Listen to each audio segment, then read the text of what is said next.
¿Qué tal, amigos? Bienvenidos nuevamente a Enlazo, y en esta ocasión a pedido de la gente, porque la verdad que me ha sorprendido la cantidad de personas que me habían pedido esta conversación y creo que siempre es muy nutritivo.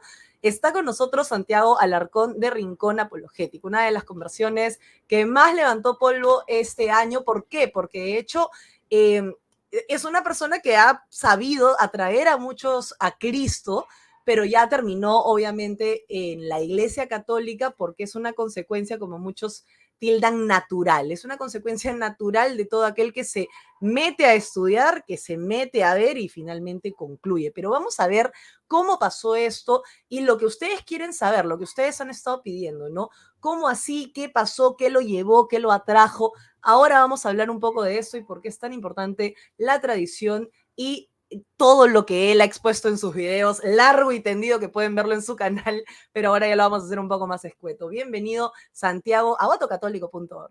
Muy buenas tardes, Vania, ¿cómo estás? Te pido disculpas si me notas un poco decaído, pero estoy atravesando una pequeña gripe. Pero No te todo preocupes. bien, todo genial y muy contento de estar acá hablando con vos. Santiago, como dije en el prólogo, tú has estado, digamos, en el ojo de la tormenta también un poquito, porque claro, siempre es una conversión, siempre es un tema un poco polémico, sobre todo en las redes sociales, donde abunda la información y digamos, viene información de todas partes, ¿no? Entonces, cuéntanos un poquito cómo fue la reacción a cuando anunciaste tu conversión a la Iglesia Católica.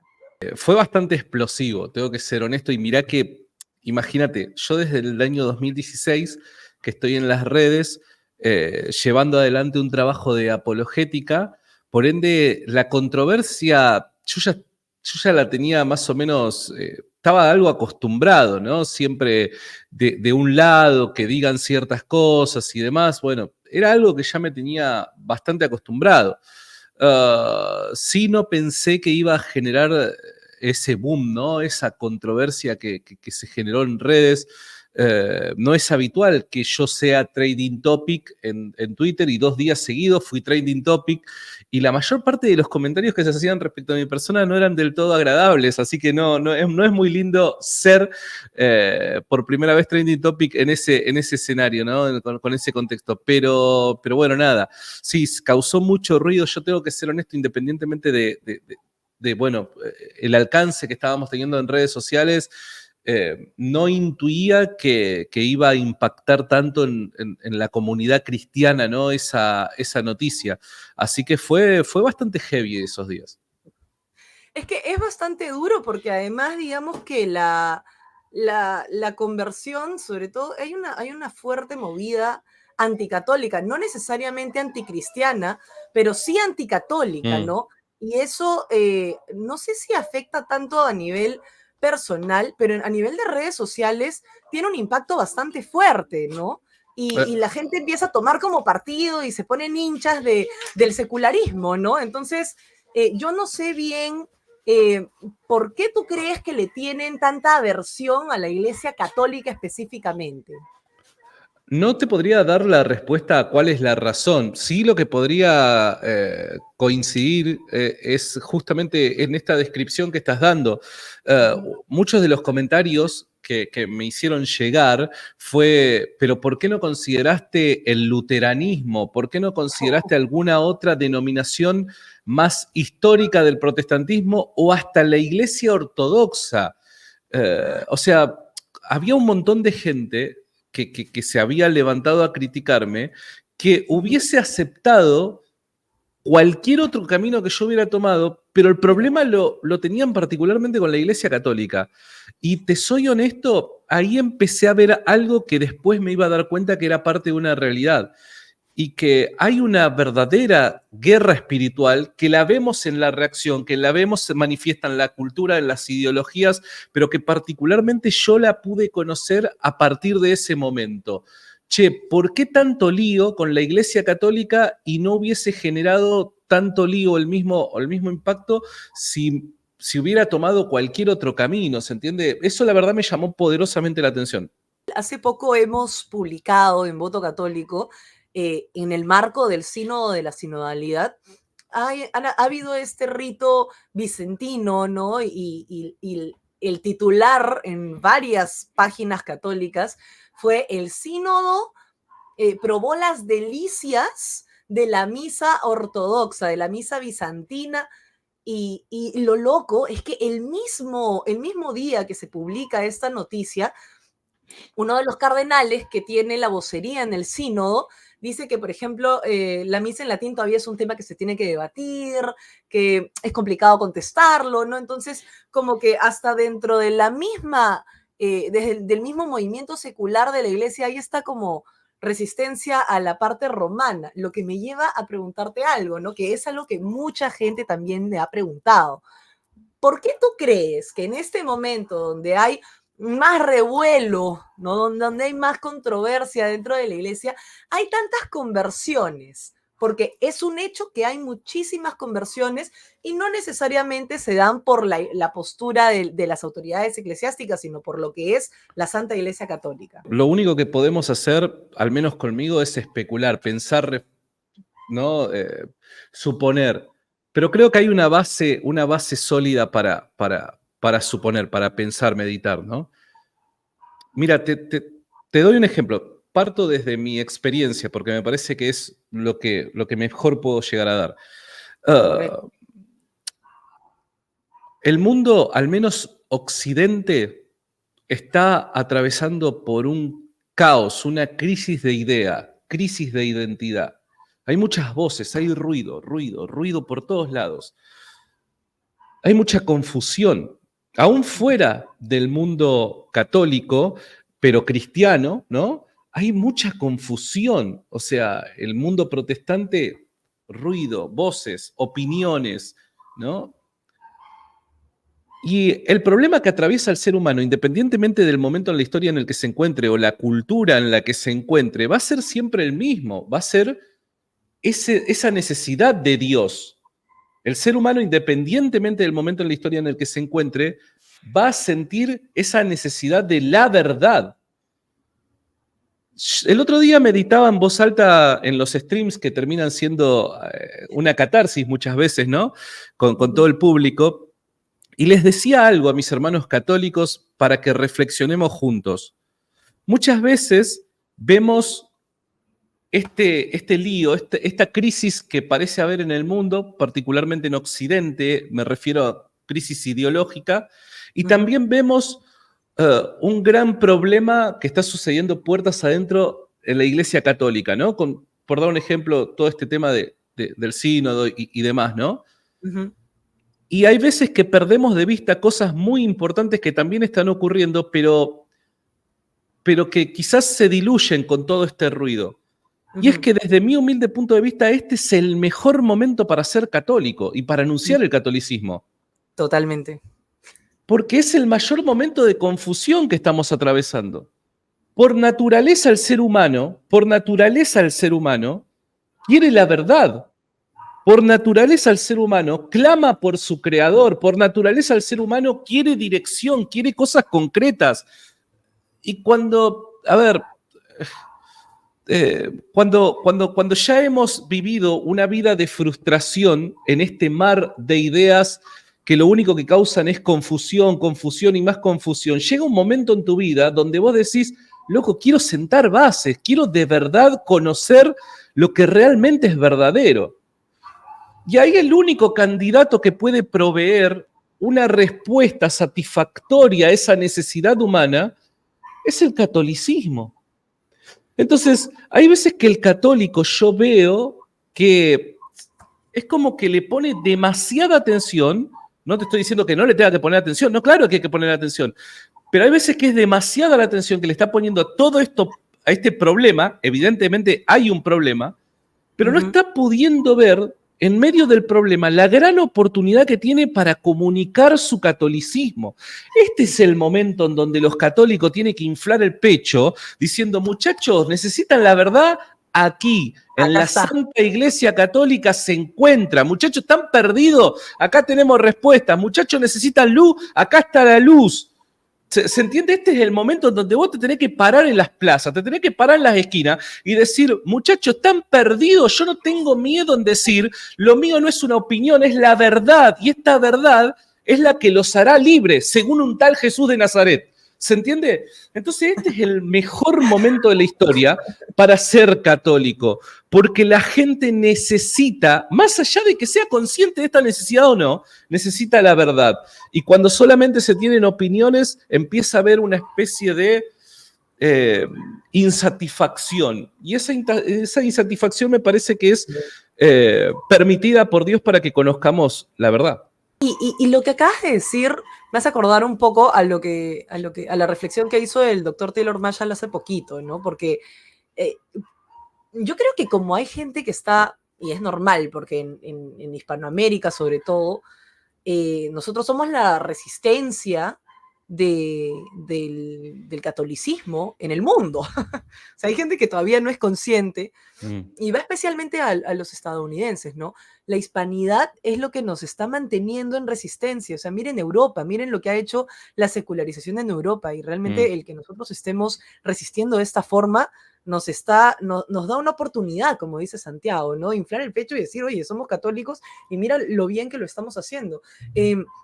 Hace poco Taylor Marshall, ¿qué es lo que dijo? No, no importa cuántos problemas hayan dentro de la Iglesia Católica como institución de seres humanos, la Iglesia es el arca.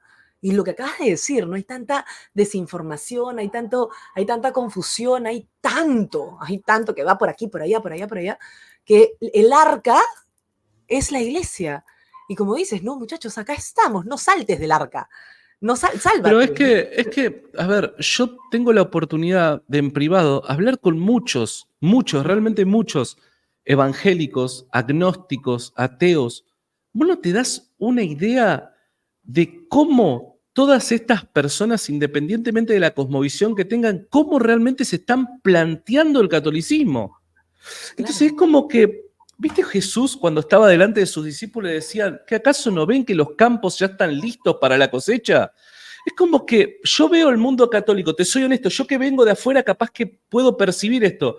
Como que veo que, con todo respeto lo digo, con todo respeto lo digo, veo al católico que no está poniendo su atención en todo el panorama, se quedó solamente con una cosa. Y vos, che, mirá para acá, mirá para allá. Es como que los campos están listos, muchachos. Este es el momento.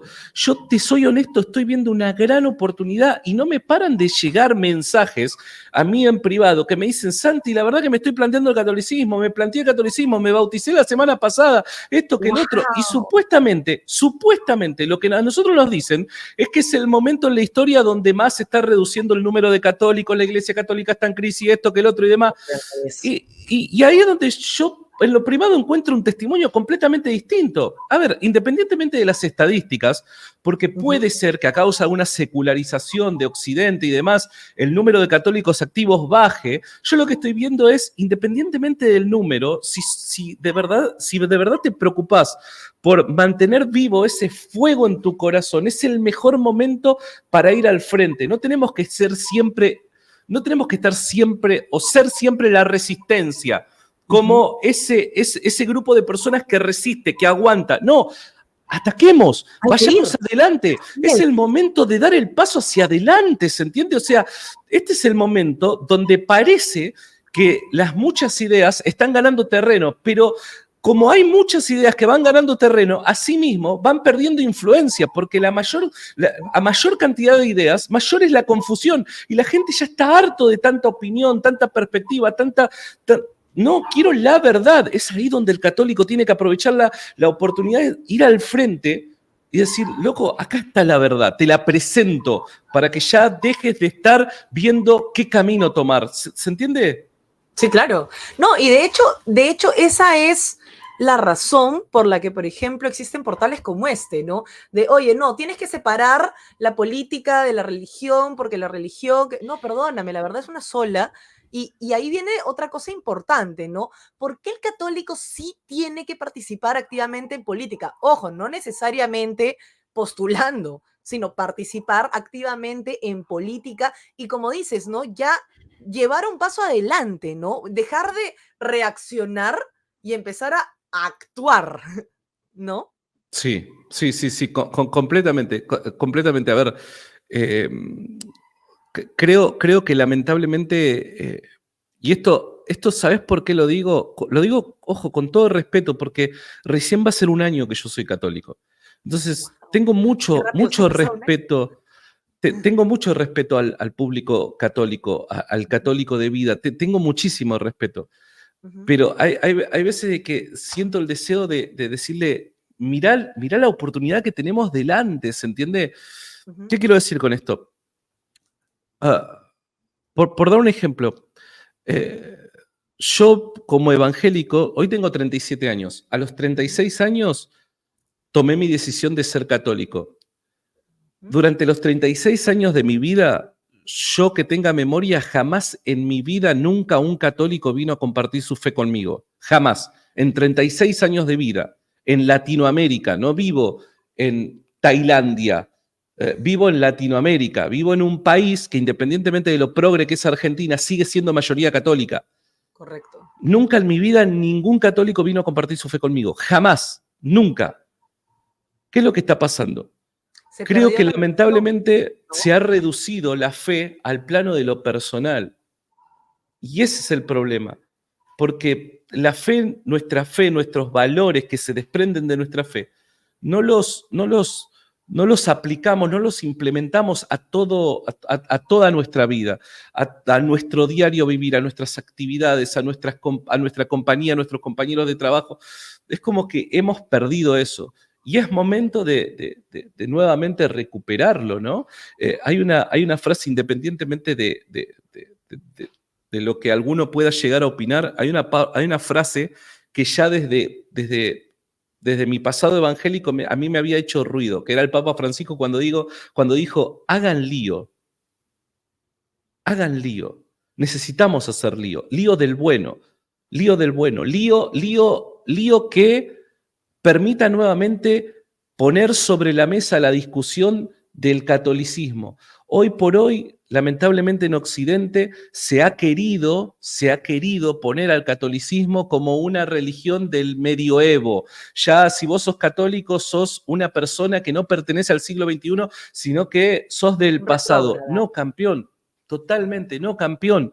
Hagamos ese lío que provoque que el catolicismo vuelva a ser el centro de la escena para que la gente venga y pregunte, che, ¿por qué sos católico? Y que te dé la oportunidad de plantear los argumentos que tenemos, porque tenemos 2000 años de historia, una historia riquísima, cultura riquísima, tenemos teología, tenemos filosofía, tenemos política, tenemos absolutamente todo. Necesitamos simplemente que el catolicismo se vuelva a poner en la escena principal para generar esa inquietud o curiosidad en el público y así poder nuevamente ganar el ámbito cultural.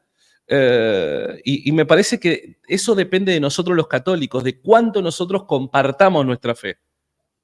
Oye, lo que dices es muy cierto y me has puesto a pensar, porque tú, claro, has dicho, yo vengo recién, ¿no? Y efectivamente, pues después de 36 años te has convertido al catolicismo y los que somos católicos desde chiquitos, estamos acostumbrados a cierta línea, ¿no? Hemos crecido viendo a San Juan Pablo II, después a Benedicto, y hemos estado como acostumbrados a una línea y a un trasegar de la iglesia que ha estado muy en paz, ¿no? Y ahora, lo que tú acabas de decir, ¿no? Nadie vino a hablarte del catolicismo cuando hace tiempo han debido hablarte de eso, han tenido que plantearte la duda antes. O sea, ¿por qué no pasó eso? Porque obviamente ha habido mucha pasividad y se ha Mm. perdido un poco esta misión, digamos, evangelizadora, que es crucial, el apostolado, la evangelización, con todas las personas, con todos los seres, y lo manda el mismo Cristo. El mismo Cristo nos dice, anda y dile la verdad a todo el mundo, ¿no? Entonces, ¿quién te plantó el bichito? ¿Cómo pasó? ¿Quién te hizo dudar después de ser una de las personas que muy bien argumentaba su punto cuando era evangélico? Porque yo, como te digo, te sigo desde antes de que fueras católico. Entonces, yo decía, él realmente se nota que conoce su Biblia, se va a volver católico, es lo que siempre decía, ¿no? Entonces, ¿en qué momento quién te plantea el bichito? ¿Cómo pasa? ¿Cómo ocurre? ¿Qué te lleva a plantearte quizás la respuesta está en la Iglesia Católica? Bueno, mira, yo fui criado en la fe como una persona muy anticatólica. Yo era Ujú, el que creía y afirmaba que la gran ramera era la Iglesia Católica, que el Papa era el anticristo. Yo era una de esas personas. A Ya. medida que fue pasando el tiempo, conocí la disciplina de la apologética. Y en la apologética, dado que es tan amplio, ¿no? Tan amplia como disciplina, me acuerdo que la persona que a mí me enseñaba me dijo, mira, sería conveniente que te decidas particularmente defender un tema para que puedas ser bueno realmente en lo que haces, porque si no, decía mi mamá, ¿no? El que mucho abarca, poco aprieta. Entonces, Correcto. concentrate Clásico dicho de particularmente en mamá. algo. Entonces, yo me decidí por el caso de la resurrección de Jesús, porque el evangélico, el protestante evangélico, va a Ujú. tener su corazón muy inclinado hacia la tarea evangelística. ¿Se entiende? Siempre es crucial, Correcto. de vital importancia, compartir mi fe con otro. Entonces, es parte de mi esencia el evangelizar, es parte de mí.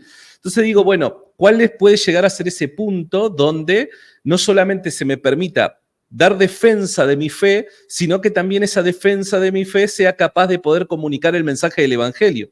Y no encontré mejor opción que la resurrección de Jesús.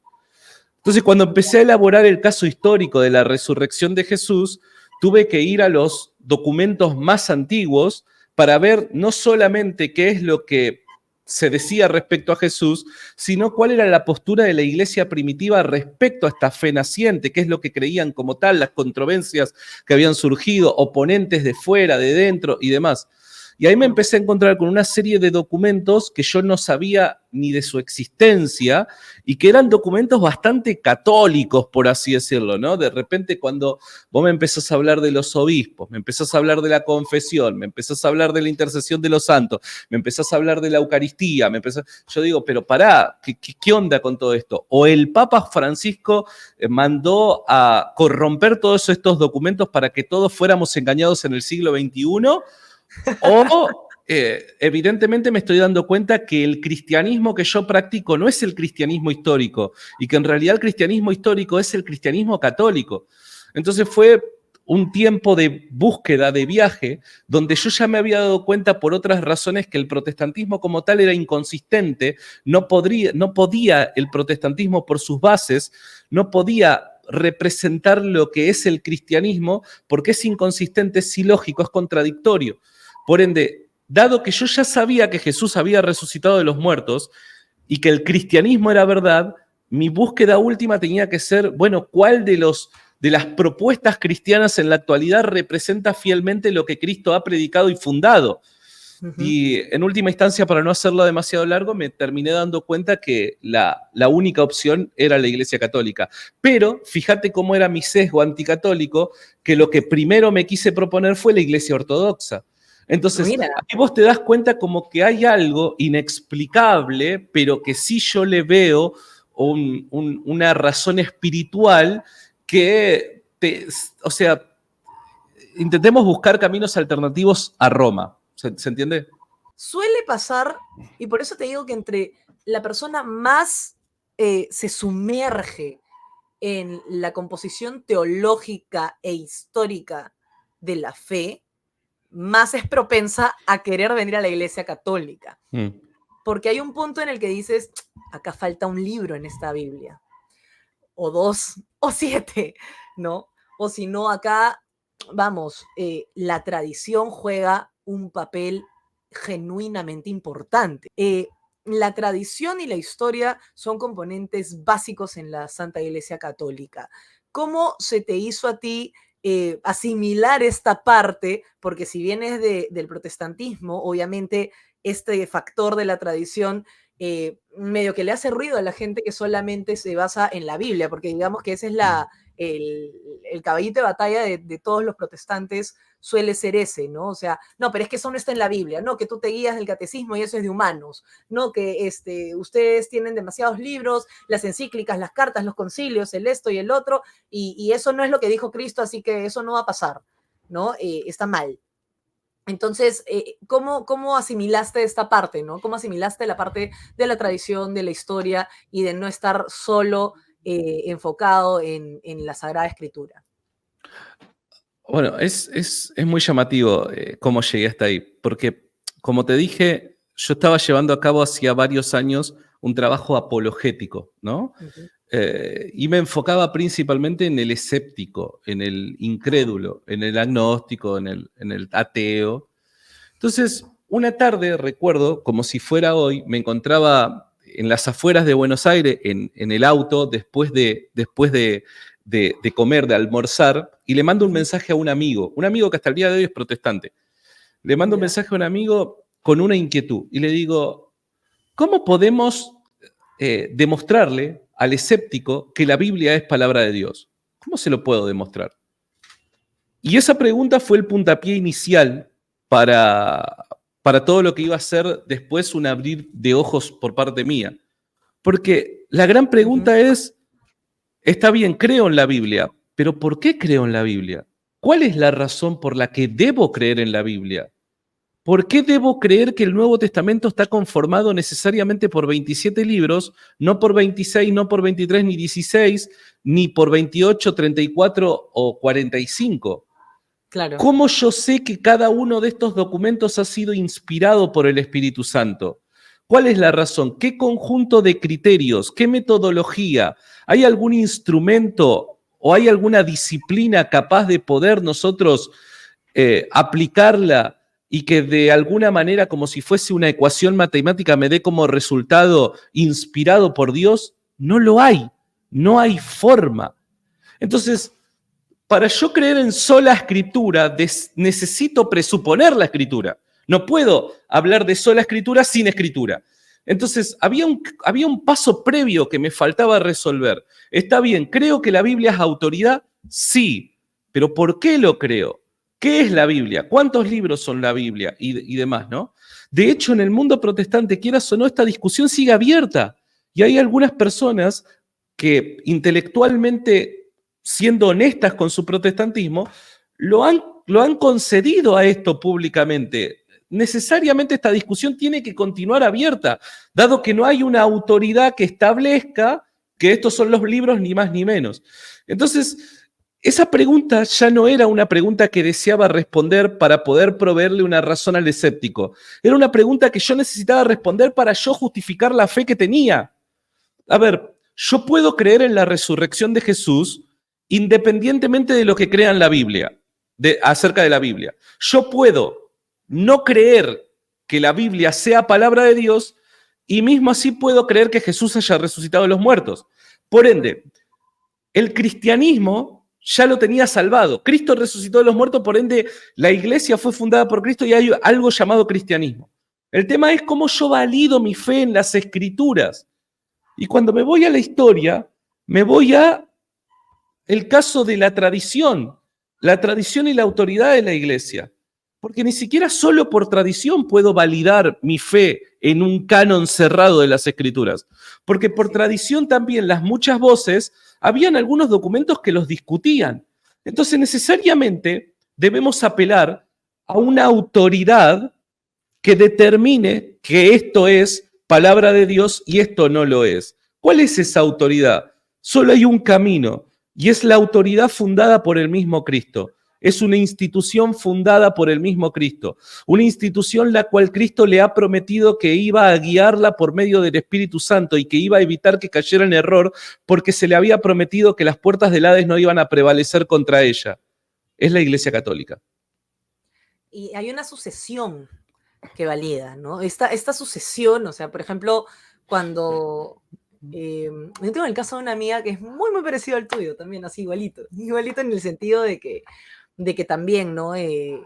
36 años, mira, justo a la misma edad, 36 años había sido evangélica y ahora es, o sea, hasta hace 2 meses se acaba de consagrar a la Virgen, para que te das una idea, ¿no? Está en toda la regla del catolicismo, por eso, efectivamente, al menos yo me siento muy orgullosa de que este año he podido traer a mi iglesia a 3 personas, ¿no? A dos que eran protestantes y a una que era agnóstica, ¿no? Entonces, ese es un buen momento para incentivar las conversiones. Pero viene este tema, ¿no? Eh, ¿qué es tu pastor? O sea, el pastor es una persona que tiene, me imagino, toda la buena intención, pues, Mm. de llevar la fe de alguna manera u otra. En este caso, mi amiga había crecido en la sección, digamos, en la rama bautista de la iglesia protestante, ¿no? Y me decía que ellos eran más estrictos y no sé cuántos, ¿no? Pero que faltaba algo más allá del show y la música, ¿no? Y que, o sea, y viene a encontrar más paz espiritual en una misa tradicional, cuando yo la llevo a una misa tradicional y me dice, esto es. Y empezó a llevar, son 6 hermanas protestantes, todas, crecidas en el protestantismo, y empezó a llevar a una a la misa y a otra a la misa, y de pronto veías a las hermanas también, bueno, sí soy evangélica, pero voy a misa porque ya el rito digamos, el domingo en la iglesia evangélica ya se ha vuelto una fiesta, se ha vuelto un concierto, se ha vuelto esto, se ha vuelto el otro, ya no encuentro la paz que yo busco, ¿no? Más que la paz, el encuentro espiritual con Dios que estoy buscando, porque eso es lo que la gente está buscando hoy en día, con tanto Sí. TikTok, con tanta cosa, lo que la gente quiere es un momento a solas con Dios, lo que quiere es un momento de encontrarlo y de ofrecerle esto, ¿no? Y yo creo que gran parte de esto que está trayendo a nuevas personas a la fe es justamente la tradición, ¿no? Es Sí. justamente el poder encontrar esta oferta para esta gran demanda espiritual, vamos a hablar en términos de mercado, ¿no? Esta oferta de algo que efectivamente sientes que tiene un factor divino. El espíritu del Santísimo Sacramento. Nosotros creemos que Jesús está verdaderamente en el altar cuando se consagra la hostia. Sí.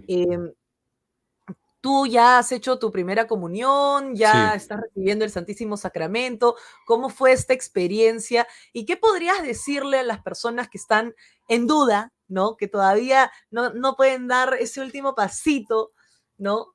¿Qué se sintió finalmente recibir el cuerpo de Cristo y cómo es esta experiencia ahora para ti de ver al Santísimo Sacramento y a Dios vivo ahí en el altar? Bueno, sabes que yo tengo toda una historia con eso, porque A ver.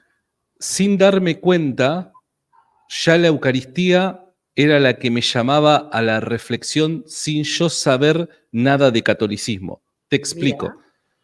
Yo, a partir, a ver, más o menos este viaje comenzó año 2016, bien digo, ¿no? Y Wow. había una pregunta que yo ni siquiera, cuando ni siquiera me planteaba el catolicismo, no estaba ni en mi más remota idea pensar en el catolicismo.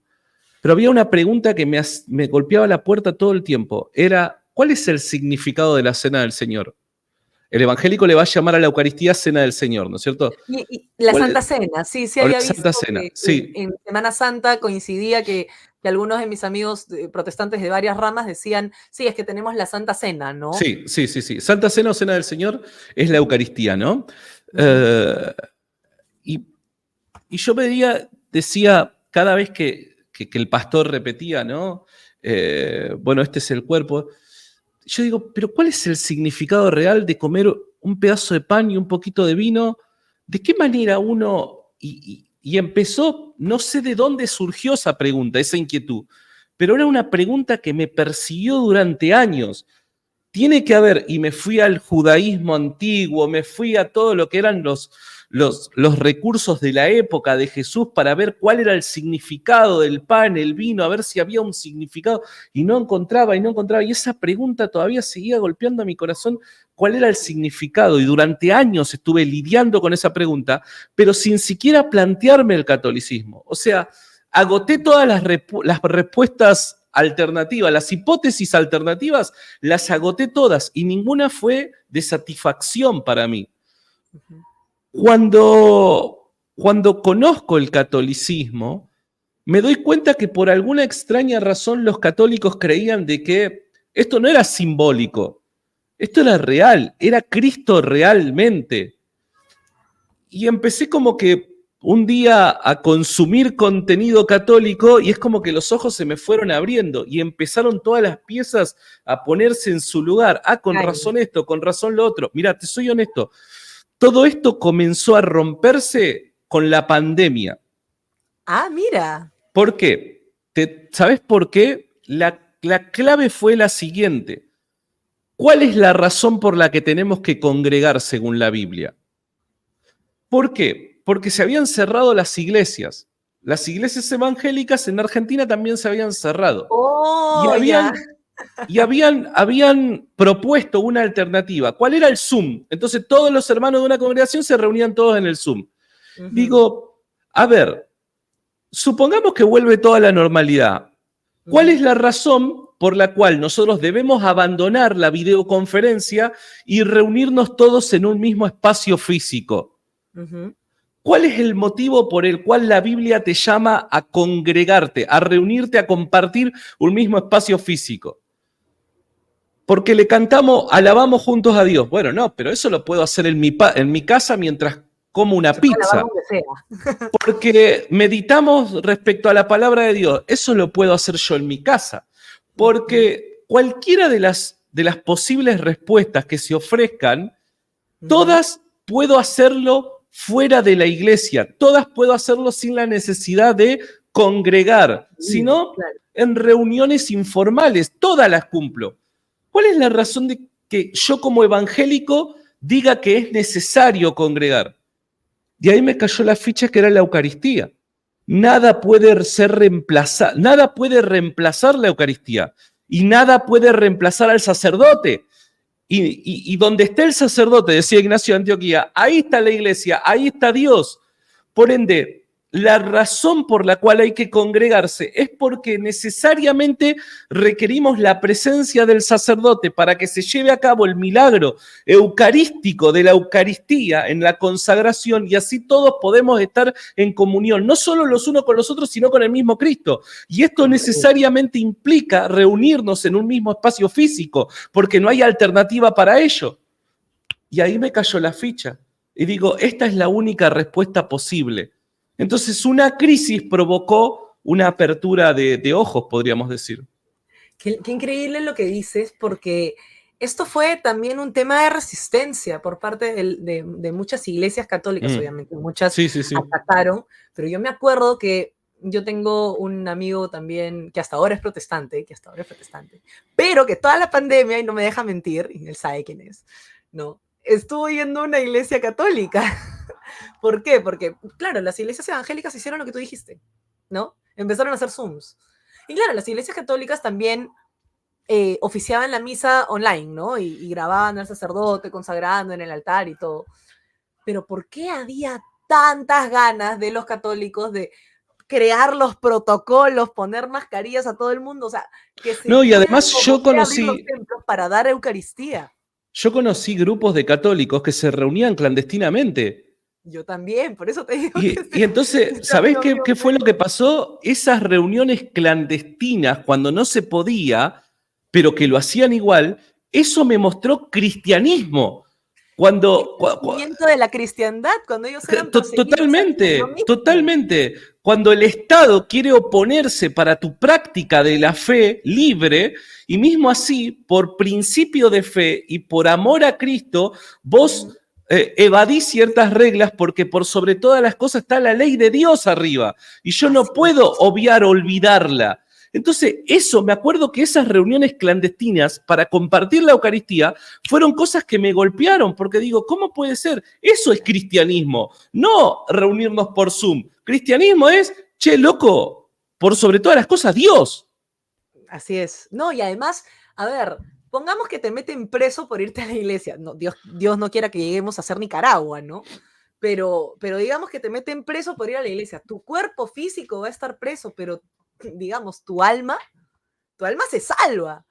Y nuestra vida en este mundo, y eso es algo que yo siempre quiero enfatizar con todos, ¿no? Nuestra vida en este mundo es muy rápida, es muy Mm, pasajera, es muy fácil perder la vida aquí.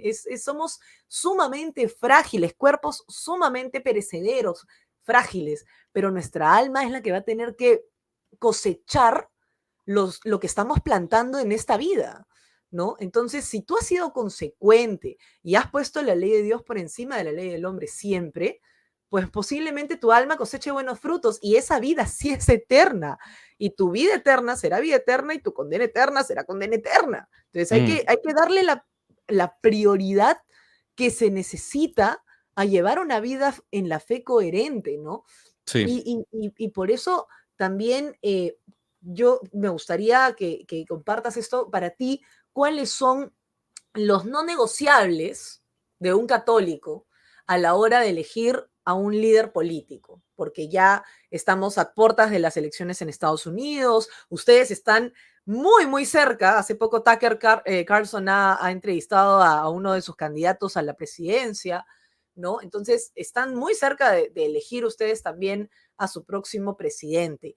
¿Qué es lo que un católico tiene que ver como un no negociable absoluto, como no negociables absolutos a la hora de elegir un buen representante? Te puedo dar simplemente una opinión y que la gente entienda que es una opinión de un católico más, ¿no? Ujú. Me parece que hay muchos no negociables, pero que hay algunos que hoy por hoy deben estar más presentes dado un contexto cultural que nos toca atravesar en Occidente. Por Ujú. ende, yo no puedo entender todavía al día de hoy cómo una persona como, en nuestro caso, Alberto Fernández, que en campaña política dijo que iba a él como presidente a promover y hacer todo lo posible para que el aborto fuera legal en nuestro país y que haya tanto cristiano que lo haya votado. Entonces, hay cosas que yo no Fuerte, las ¿ah? puedo entender. No puedo entender cómo hay tanto cristiano católico y también tanto sacerdote católico que está a favor de un gobierno como el kirchnerista en nuestro país, que, entre otras cosas, no solamente legalizó el aborto, sino también la ideología de género y tantas cosas más que van en contra, que atentan contra la imagen y semejanza de Dios que es la naturaleza humana. Entonces, yo creo que hay muchas cosas que no son negociables, pero dado el contexto cultural en el que nos encontramos, estas son las más ruidosas. Y yo no puedo entender cómo hay católicos que es como que le quieren bajar el precio a estas cosas Mm. y le ponen más atención a otras. Es como que votan con el bolsillo. No, campeón. Está bien. Circunstancialmente puede ser, no es el caso de Argentina tampoco, pero puede Ujú. ser que económicamente pueda llegar a estar mejor con un dirigente que sea inicuo y que promueva todo este tipo de leyes inicuas. Ahora, va a llegar un día, te lo digo como hombre de fe, va a llegar un día donde al rey de reyes vas a tener que rendirle cuentas. Mm. Y es eso lo que nosotros tenemos que tener siempre en cuenta. No dejar que las necesidades de esta vida pasajera, como vos decís, nublen nuestra visión de lo trascendente, de lo eterno. La vida no se limita a ser estas circunstancias momentáneas que nos toca atravesar y que muchas veces sí son dolorosas. Sí. La vida es más que ello, la existencia es más que ello.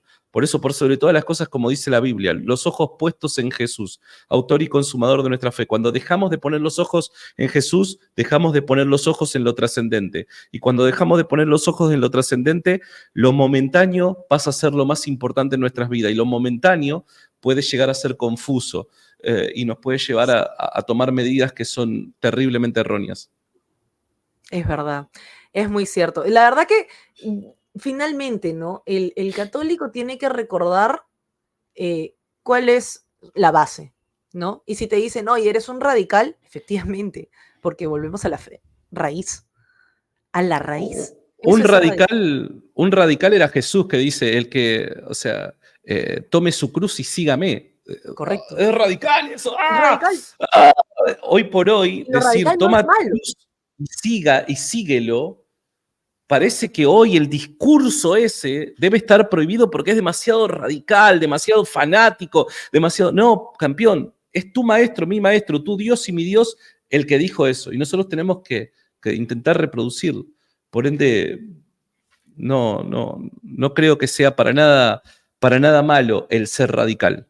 Todo lo contrario, ¿no? Es definir, es tomar una postura, y de hecho, insisto, no es simplemente el radical, es el que vuelve a la raíz, ¿no? Y si tú Totalmente. tienes dudas, agarras y vas a tu catecismo y ahí está la respuesta, porque el catecismo cita la Biblia, por si acaso, no sale del aire también.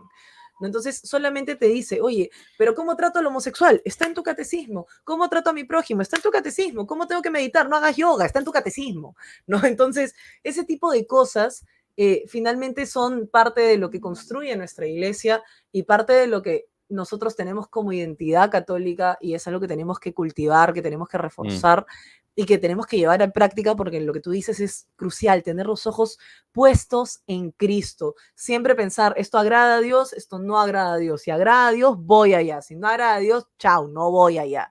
Es bastante sencillo y es cuestión de ser coherentes y que hagamos de esto transversal a todo aspecto de nuestra vida para que después cosechemos los frutos de algo que hemos cultivado con amor mm. desde nuestro testimonio. De verdad, muchas gracias, Santiago. Estén atentos al contenido de Santiago. Cuéntale a todos cómo estás en las redes sociales para que te sigan y veas cómo debates rompiendo mitos siempre y dando testimonio de tu fe. Bueno, muchas gracias por la invitación. A mí me pueden encontrar en las redes sociales como Santiago Alarcón, Rincón Apologético. Y bueno, nada, seguimos adelante haciendo lío del bueno. Lío del bueno, me encantó esa parte. Gracias, Santiago. Te mando un fuerte abrazo. Gracias a vos.